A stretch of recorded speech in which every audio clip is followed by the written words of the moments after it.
It is the NosillaCast, the making of the NosillaCast. We are live. Hello, everybody. I don't know. The wheel was spinning as you started, so we'll find out later. All right. Oh, another one of my lights didn't come on. What? There we go. That's enough light. Is that too much light?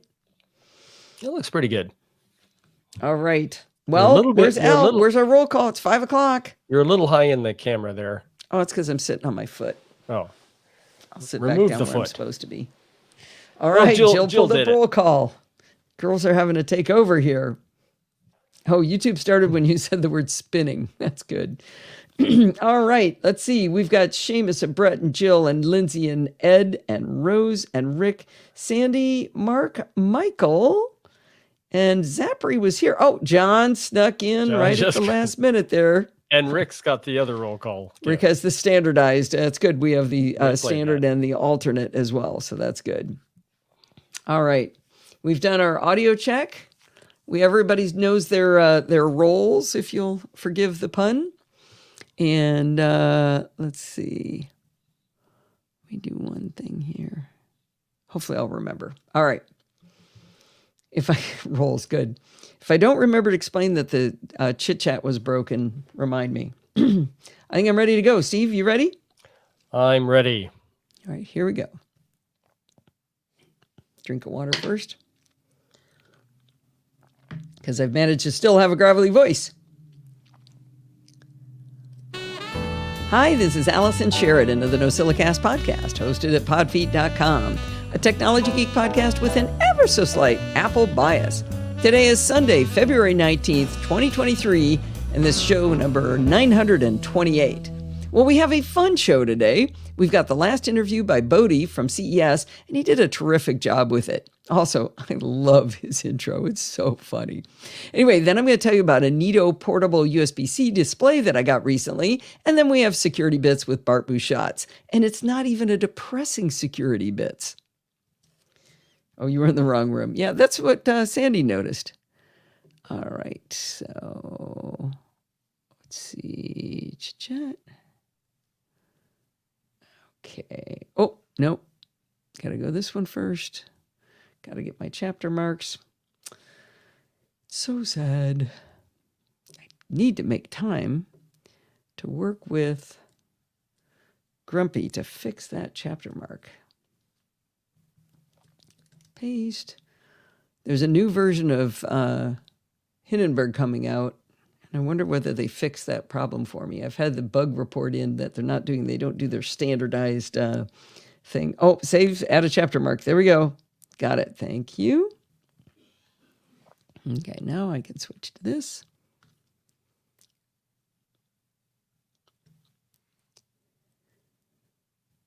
In Chit Chat Across the Pond, Bart continues his mini-series.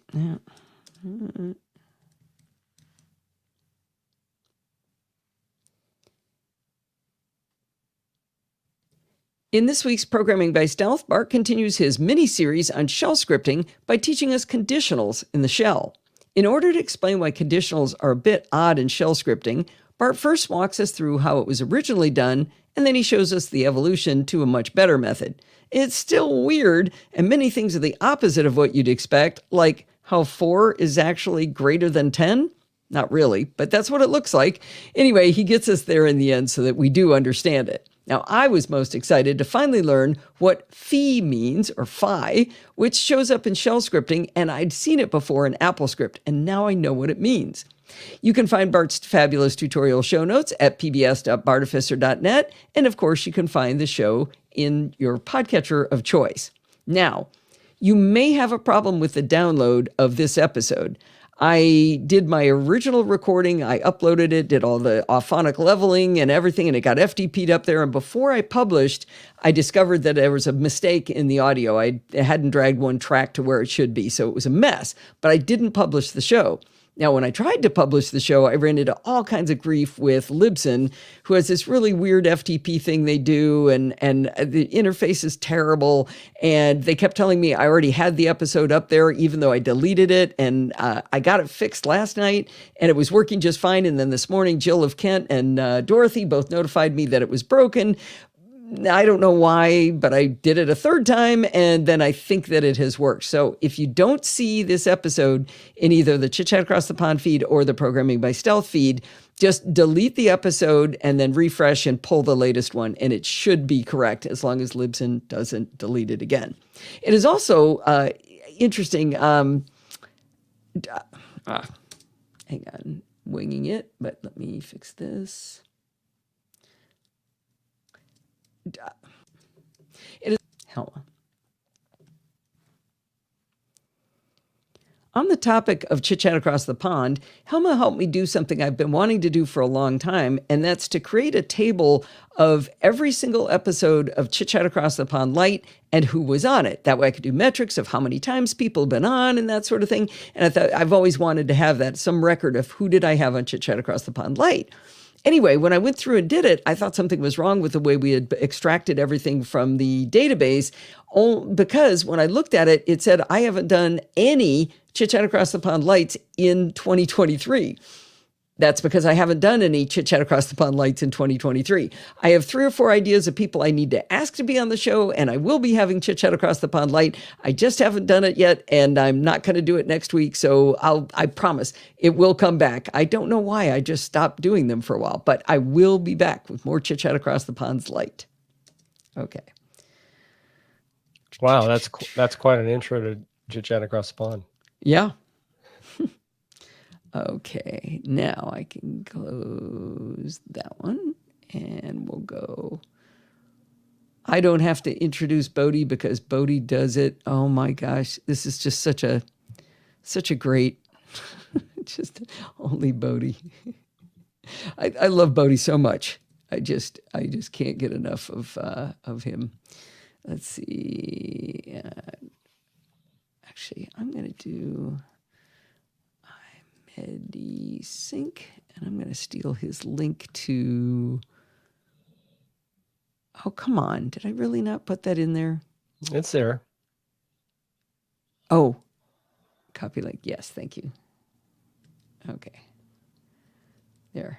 Okay, that's good. So I'm going to put Bodhi in, and I'm going to let you listen to his intro because it's hilarious. Only Bodhi. Across the Pond's Light.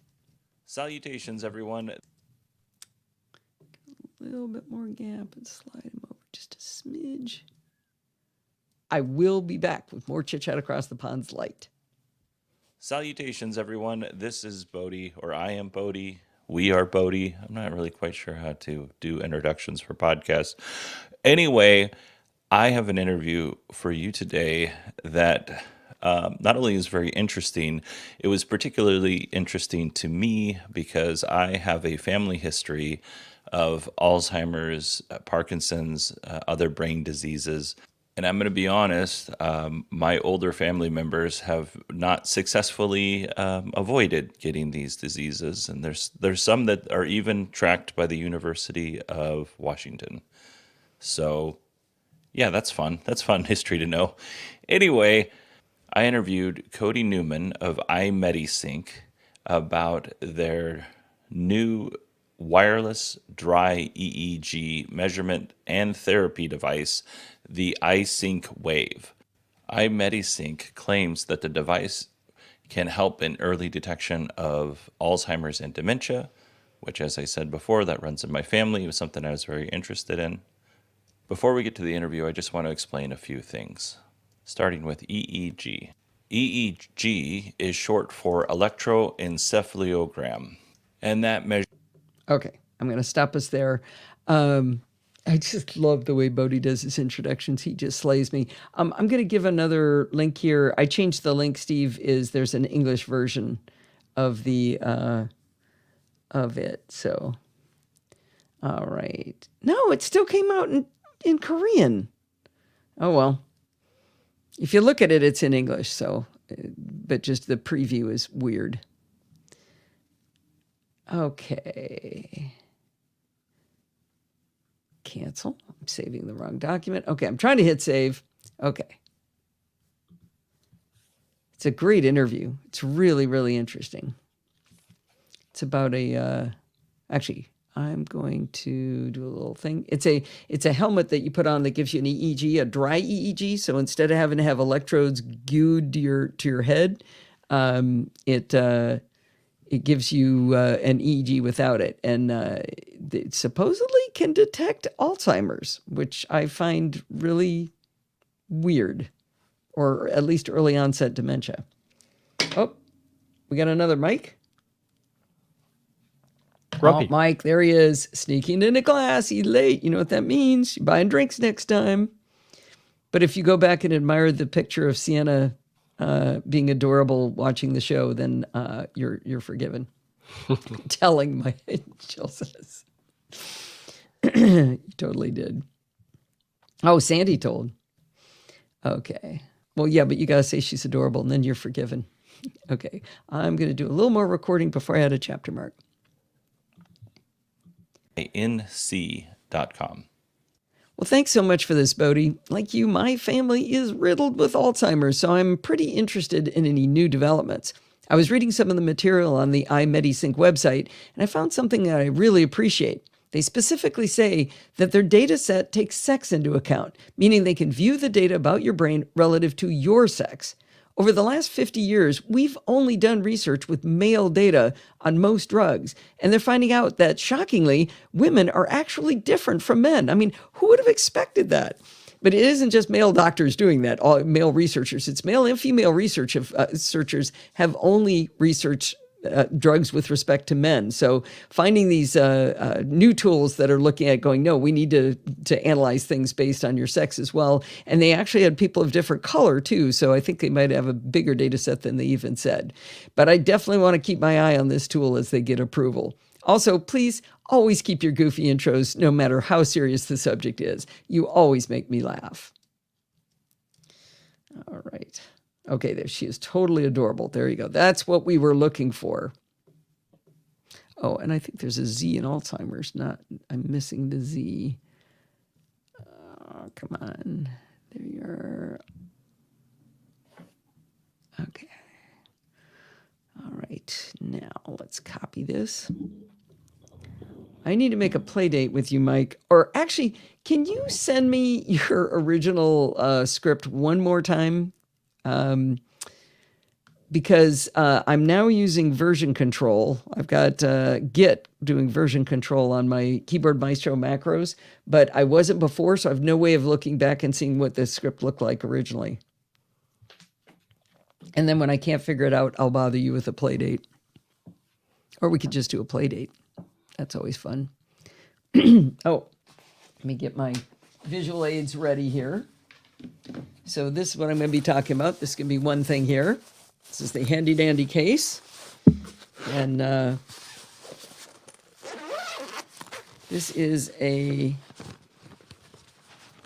2K external USB-C display that Steve got me for Christmas. Well, Santa got me for Christmas. And I'm going to be talking about it. And some other achechipes here as we go. Let's see. Check this out. How do I watch the recording? What does he mean? You mean watch the video? It's embedded on podfeed.com/live. You can't be meaning that. All right. Yes. Yeah. podfeed.com/live. It's right there, the YouTube video, and then you can obviously go straight to YouTube and watch it for real there if you like. All right. By the way, it's scrolling automatically now. Okay. Just got its panties in a bunch. I've been a fan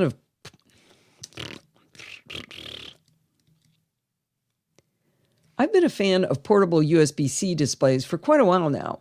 I started with a tiny 12-inch 2K display, and then later on, I bought my daughter Lindsay the Coco Par 15.6-inch 1080p USB-C display. She doesn't have an official office with a desk at her house, so having this light, low-profile... Jeez, come on. Start over. I've been a fan of portable USB-C displays for a while now. I started with a tiny 12-inch 2K display and then later bought my daughter Lindsay the CocoPar 15.6-inch 1080p USB-C display.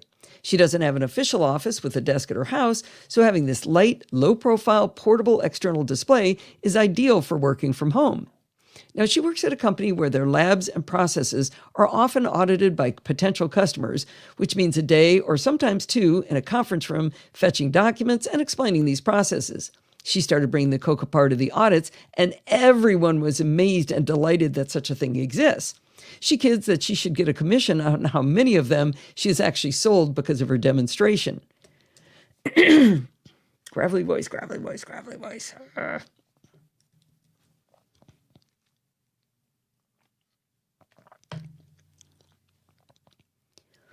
My son Kyle also works often in a mobile environment, and he also had a 15-inch 1080p USB-C display, and he loved his too.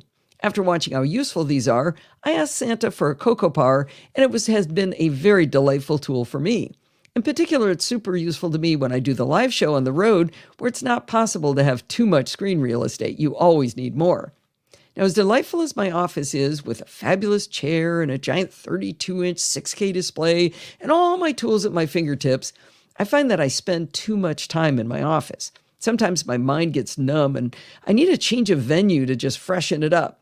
When it's warm outside, I love to sit in the backyard at our picnic table and work in the fresh air and watch the cats and dog wander about while I write articles for the show.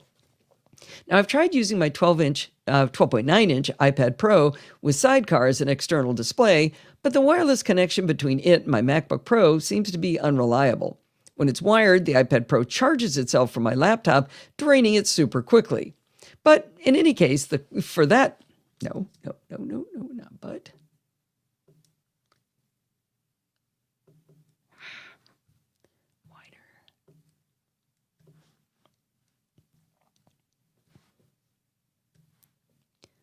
But the CocoPar was perfect for the job. But you know me, I'm always on the lookout for something better. The only thing wrong with the CocoPar was that it was 1080p, and living the 5K and 6K and Retina display life for so long, it was a little bit hard on the eyes for me. But more importantly, such low resolution limited to what I could see on the screen. Actually, I shouldn't say that. I'm going to cut that piece out.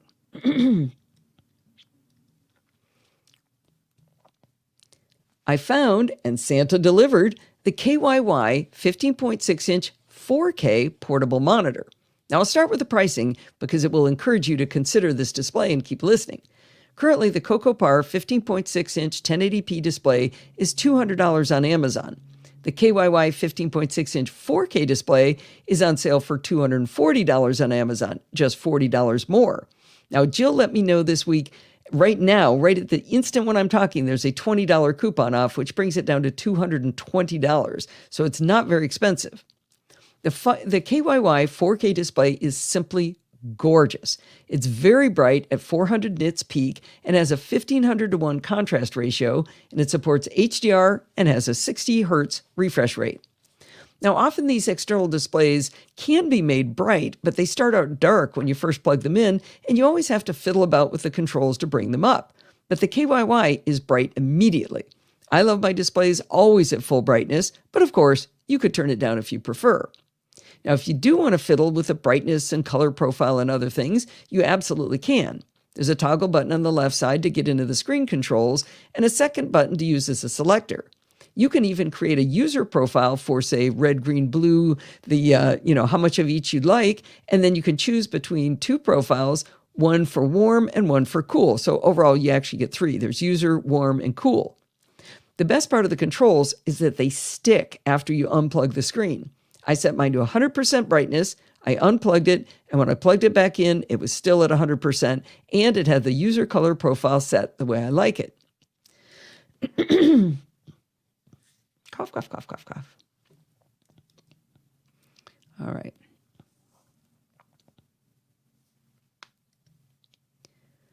This is a 16 by 9.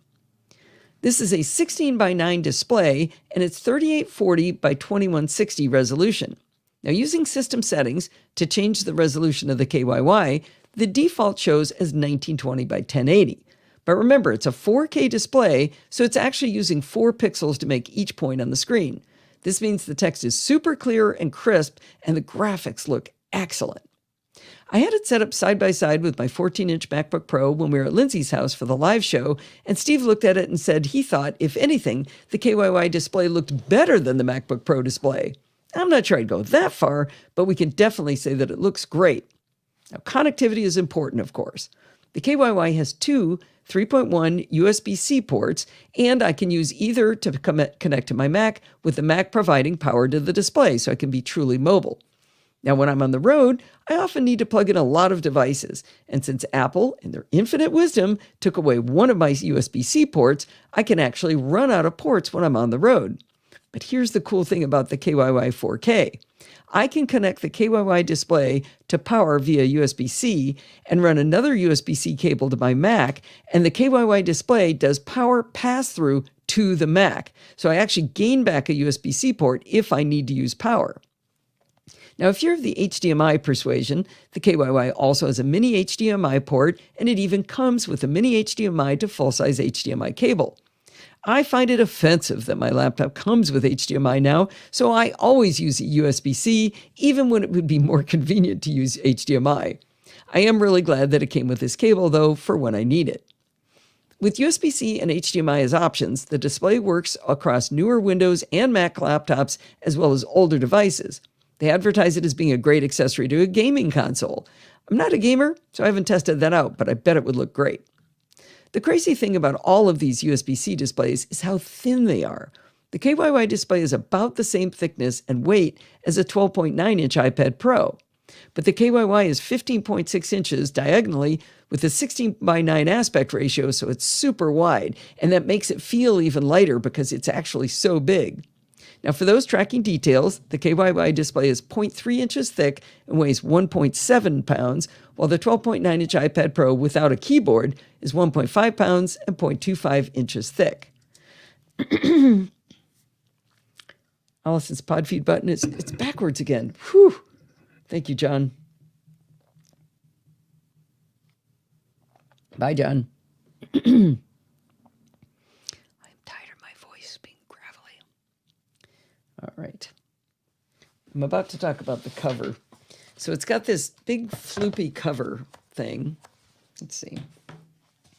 So it's like a felt sort of stuff on the outside, and then on the inside it's got these grooves here, and then that's where it folds, and then for some reason there's another groove there. I'm not even sure why. Oh, I know why. So you take the display and you stick it here with the magnet, and then it does this kind of origami thing to stand up, which is super annoying to do, and the magnet is super light, like it just barely holds it in place and it doesn't quite line it up.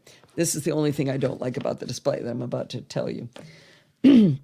Well, lean it back more far forward. That's these two lines. So that's what that does that. But I forgot, in order to do the origami, it's got to be able to have that bend right there. So that's what that other groove is for. Hate the origami. Yes. Agreed. The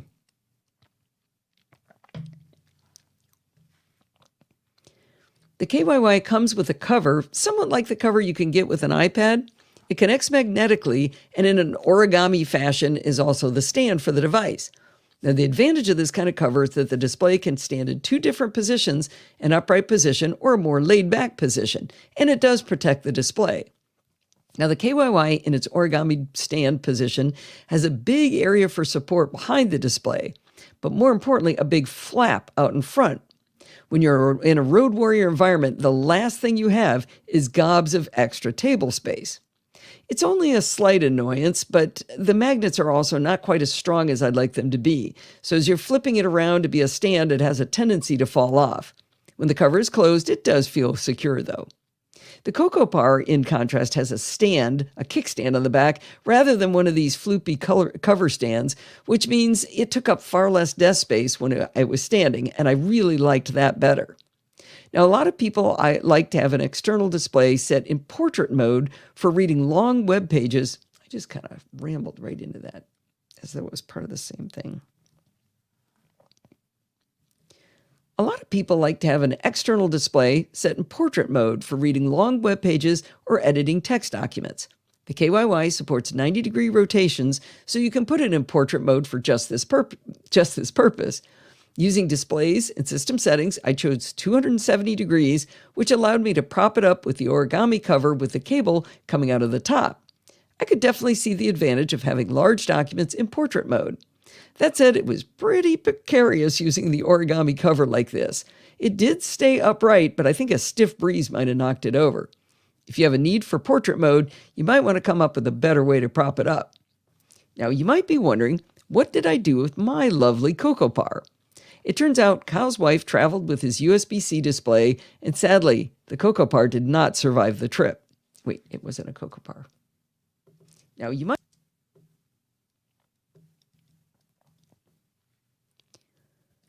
might be wondering, what did I do with my lovely CocoPar?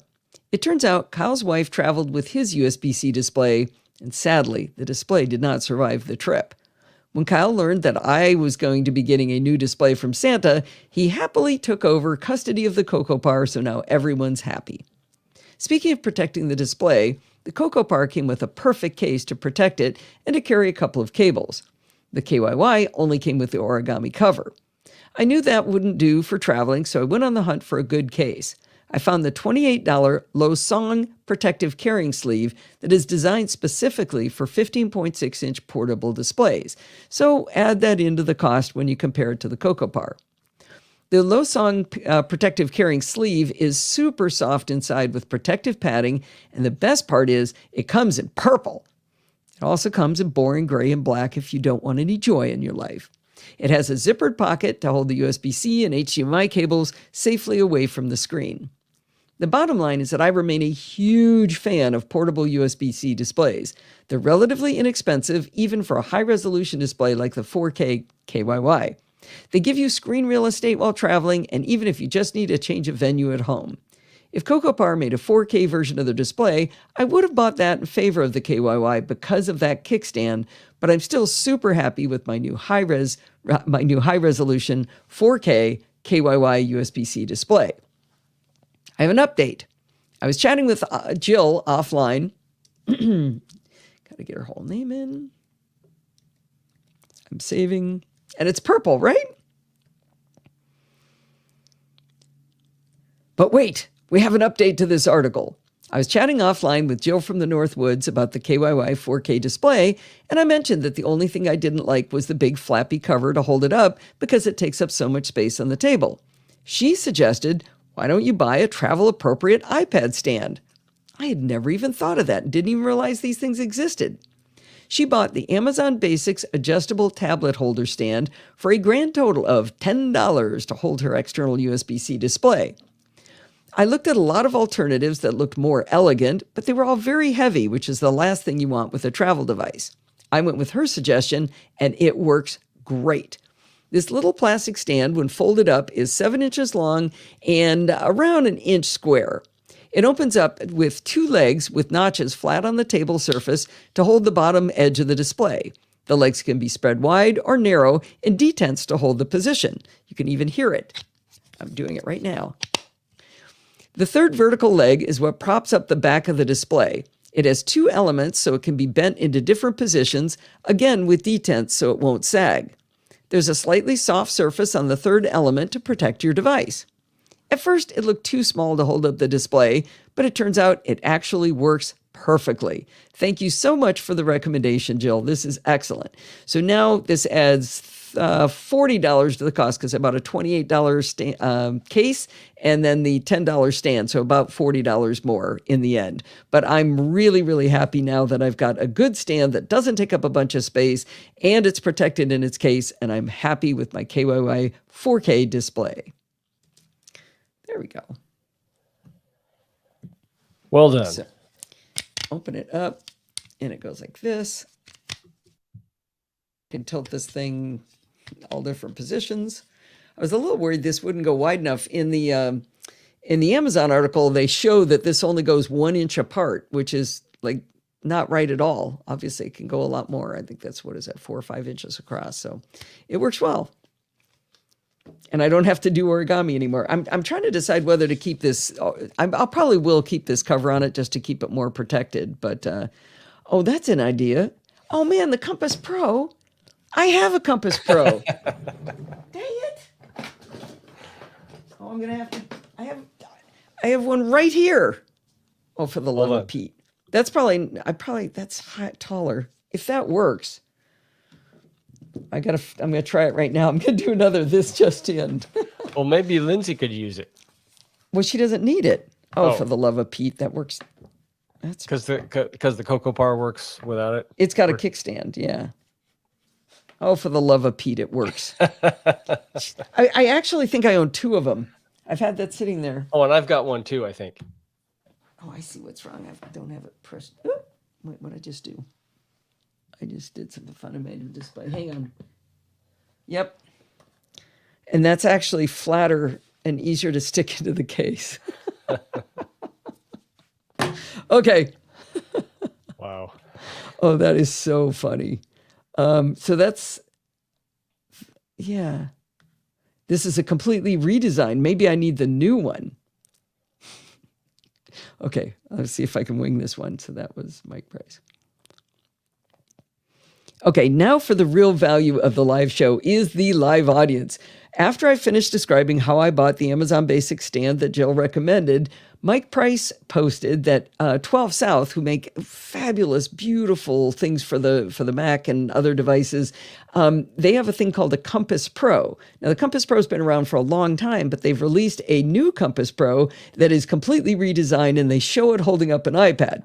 Now, the reason that's funny is because I reached in my drawer and I have a Compass Pro that I've had for years and I haven't had any use for it. And guess what? It works really, really well to hold up my new display. Now, it does weigh a lot more than the Amazon Basics plastic display, but it's elegant and thin, and I already owned it. So if you own a Compass Pro that's sitting in a drawer and you're not using it, you can use that to hold up your new 4K KYY display. That is too funny. That just slays me. I don't know which one I'll use because, like I said, it is. This other one is. I mean, this thing weighs nothing. Compass Pro probably cost quite a bit more. Oh yeah, yeah. I mean, I don't know that I would have bought it just for that, but you look at the relative thickness. Let me blow you up. There we go. So you look at how big that is. They're about the same length. And this just pops open like this, and you pop these little legs down. That is too funny. I can't believe that. I've never understood what this is for. There's also that little tab in there. Oh, I remember. This is if you want to set it down on your desk this way. I don't know why I'd want to do that, but you could. No, like that. I don't know. I never knew what that was for. All right. So Mike points out it's $60. $60. Compass Pro. Okay. It's free if you already have one in your drawer and you haven't been able to figure out what to do with it for a few years. Oh, I have to decide which one to carry. Okay, save and add chapter mark. I didn't add a chapter mark. Oh, I think it's time for...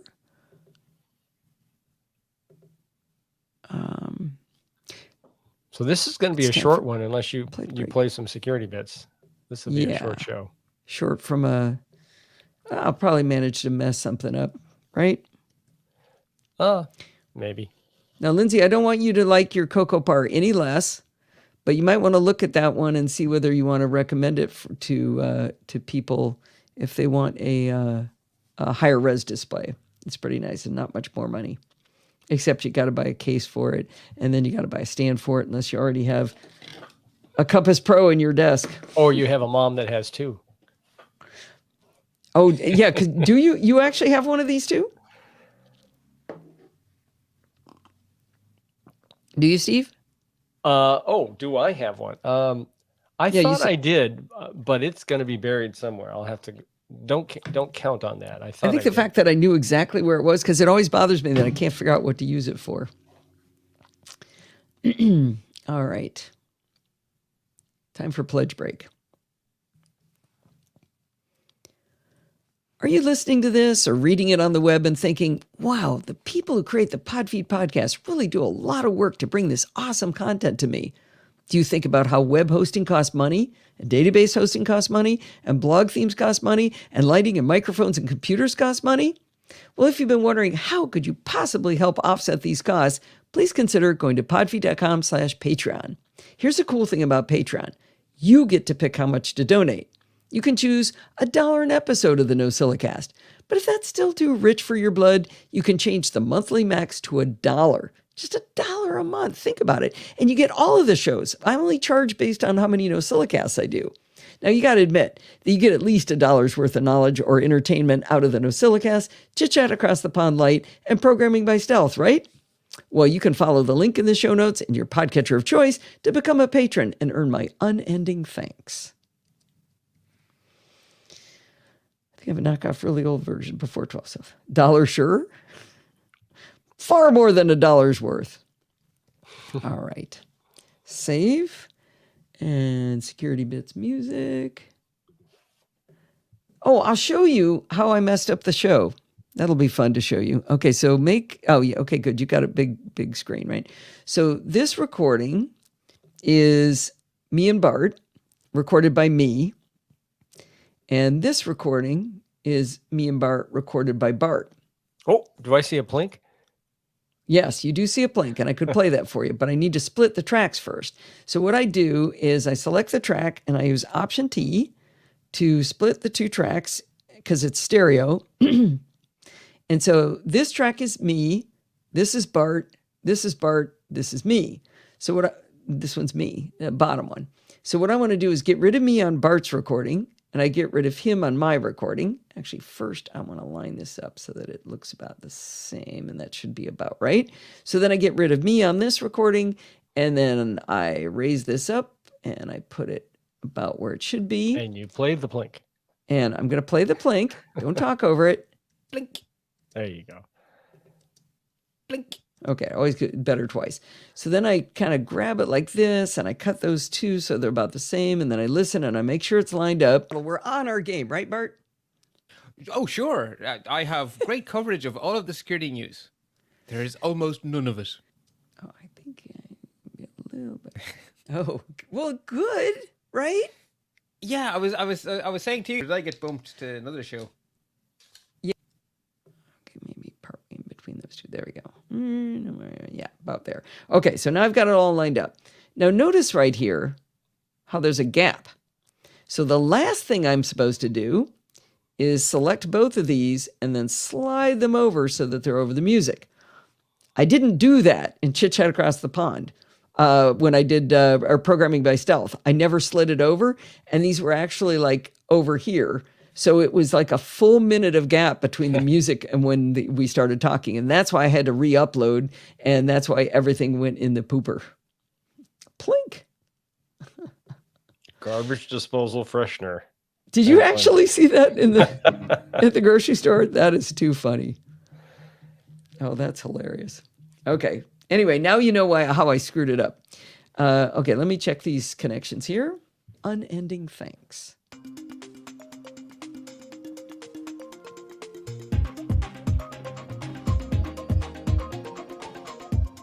Well, it's that time of the week. Nope, too soon. A little fast. I know. Too soon. I know. What there? Well, it's that time of the week. A little early still? Touch. Microsecond. A microsecond. Okay. Right there. Well, it's that time of the week again. Too long? Too long. Somewhere in between. Okay, good. Well, it's that time of the week again. Perfect. That's better. All right. Yeah, so I'll play a little bit. It's time for Security Bits with Bart Bouchats. We are back in the saddle. We're on our game, right, Bart? Oh, sure. I have great coverage of all of the security news. There is almost none of it. Oh, well, good, right? Oh, sorry. Yeah, I was vacuuming saying to my you, desk. given the subject matter, it's good. But if you're looking for content from me this week, sorry. Now it turns out you're not looking for content from me because, well, you do have content from me. It's just not this content, and you have lots of other content too. Or did I get bumped to another show? Yeah, I think you're actually getting bumped to next week because I had a couple of things I wanted to play this week. But no, you have a great contribution I'm very excited about because I'm taking the kids to Disneyland next week. And I was very grateful to find out that I had missed that you had sent in a nice, beefy contribution that I really, really enjoy. So that'll a teaser for next week. And it's evergreen content, so it literally will not go stale. So, excellent. Well, enjoy Disneyland. That should be fun. Yeah. We have a small amount of follow-up. So I mentioned, I think it was last time, certainly recently, that a cautionary tale about using AirTags to track pets, because the type of battery that goes into the AirTag is particularly dangerous to be, like, if kids eat it, it's really bad, and the same goes for pets. And it was TMO, I think, actually gave the warning, and I linked to their warning. Well, they've now done a follow-up post about devices specifically built to track pets. So they don't use those kind of batteries, and they're designed to track your pet in a pet-safe way. So if I scared you with the previous one, here are some options for unscaring, or whatever. Yeah, the one problem with all of the other trackers for pets, and I've been following this space for a while, used to interview people at CES regularly on it, is they're all subscriptions. They're like $12 a month kind of numbers. When you could put an AirTag in for nothing. I wonder if there's a way to make a cover for it that, well, you have to make a cover you're sure the dog won't chew and eat. And after I scoffed last time about how would a dog get a collar off, is like somebody described their cat that would take the collar off like once a week. Of course, that's a cat. We had Houdini when he had his infected bite on his neck and he had to wear a collar. It was a constant battle because we turn our back and the collar would be gone. It's like, how? At one stage, we found that he would wedge his head through the banisters of the stairs and then get it trapped and then walk backwards. Okay, I don't want to offend all the dog owners, but dogs aren't that smart, most of them. Maybe a border collie could do it, but that's about it. But we had a cat that escaped from a chain link fence cage at a hotel. We had the cat and the dog in this chain link fence cage that had a doghouse on the back. It had a lock on the front door and a lock on the back door. And every night or every day when we'd go to the cage, the cat would be outside and the dog would be inside. And the doors would be locked and the cat would be on the outside. We never figured it out. My dad finally put plywood or 2x4s around under the cage to see if like he was wriggling under the chain link and the cement between the little divots, and the wood was in place and the cat was outside. The cat was right there. He didn't run away. He just sat outside. He was probably taunting the dog. Yeah, exactly. Because that's what cats do. Our cat love nothing more than to taunt the chickens outside the chicken coop. It's just, I'm here and you're not. Neener, neener, Well, you did name your cat Houdini. What did you expect? Well, that wasn't Houdini. That was our old cat from when I was a kid. But the one that escaped, or the one that escaped the collar, though. Oh, that was Houdini. Actually, no. Do you know he was named Houdini because he was a stray who arrived to a friend's house who couldn't keep him, and everywhere they tried to keep him safe, he would escape. So he was named Houdini because he was an escape artist. And we took him over because we had a house we could have a pet in, and so we took him on. Anyway, yeah, Houdini. That's how he got his name. Right. Okay. Okay, that was our follow-up. We have no deep dives, I'm afraid to say. So that takes us on to action alerts. So Microsoft Patch Tuesday was on Valentine's Day. Not particularly much to love, though, as Naked Security put it, 36 remote code executions, 3 0 days, and 75 total vulnerabilities. So patch in Microsoft land. 36 remote code executions? That's a big number, right? Oh, yeah. 3 0 days is also a big number. Like, most months it's 0, maybe 1. 3 is a lot. Yeah. Wow. Products. Oops. It's a big... Yeah. Wow. So is that for Windows or is that all their different things? I think that's all of their different things, to be honest, because Microsoft just dump them all on you at once. And it's very hard to draw a line between Microsoft's products. It's a big blob of Microsoft, and this week I believe they're calling it Microsoft 365, but next week it could be something completely different. Right. Okay. Well, yeah, so patch everything.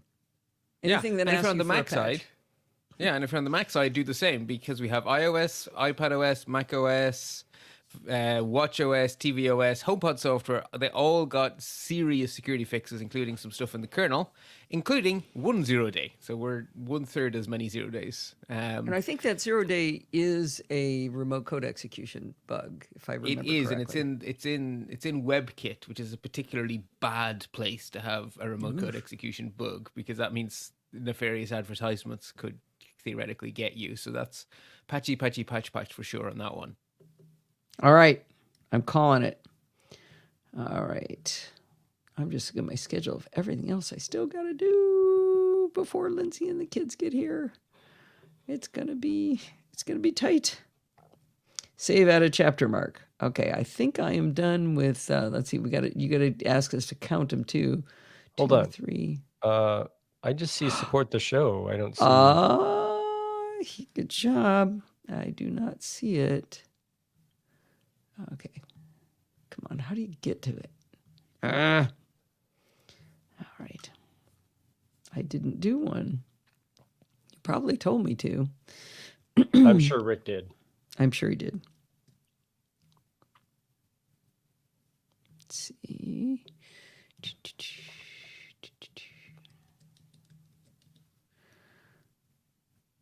Copy link. You missed.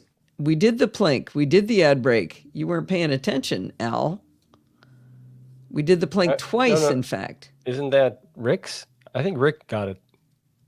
He Got what? it. Rick noted it. Oh, he did? Yeah, I think he did. Oh. I mean, look I at heard that. you say save, add chapter mark. Well, I thought of it because yeah, but you're the one who said it was missing. But yeah, but Al's asking over and over again, where's the plank? oh, we already played Gotta that. listen to the show. Yeah.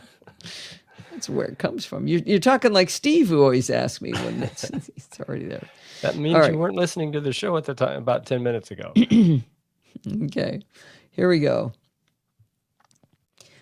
Well, that's no. I gotta see what I'm doing.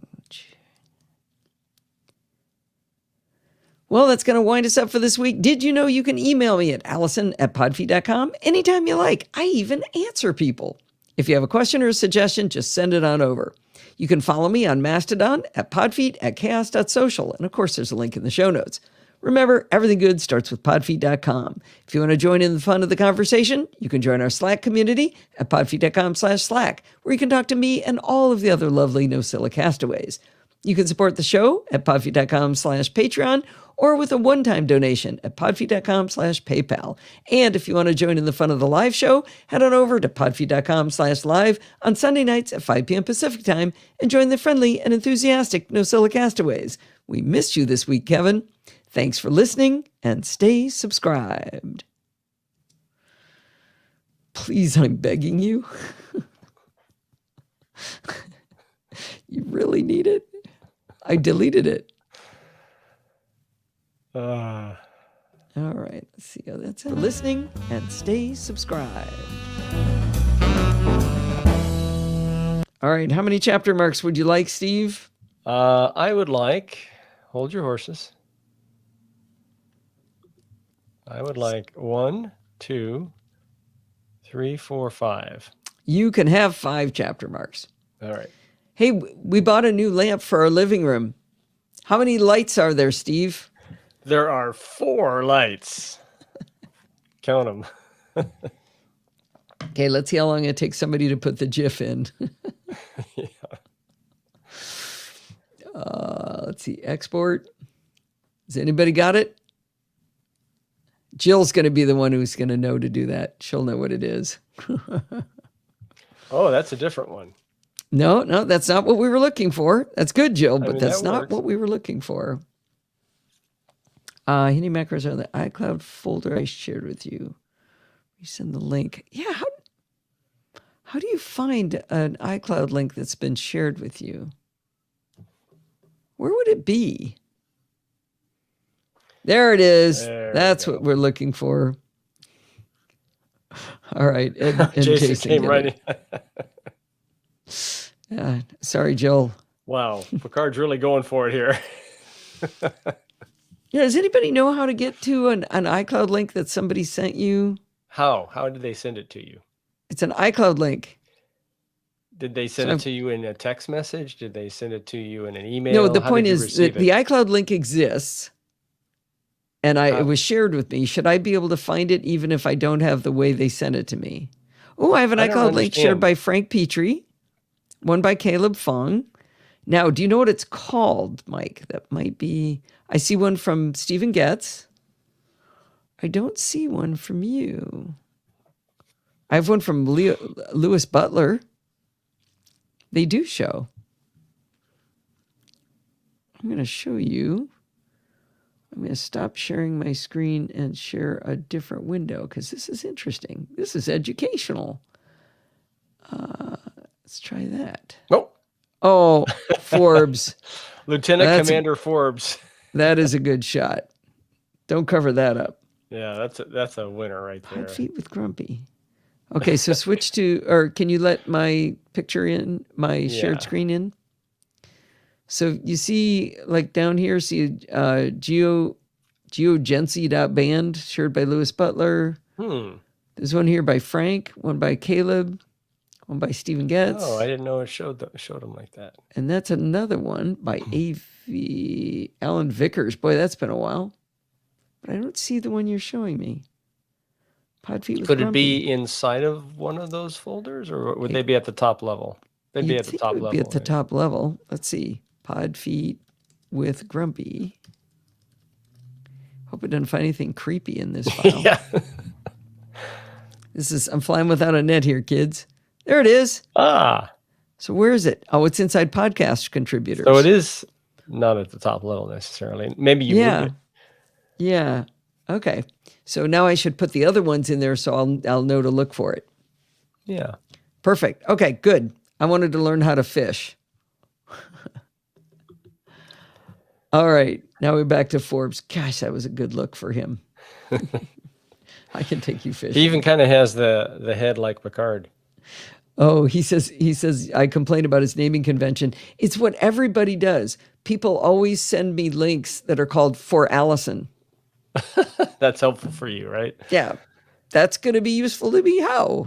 So I think it does say shared by Mike Price. So that's good to know. Yes, all right. Ed, at least he's not a red shirt, which I happen to be wearing today. Hopefully I'll make it through the day. Yeah, we just watched an episode of Voyager where a guy in a gold shirt got killed immediately, and you could smell the red shirt on him when it was coming. So I don't know.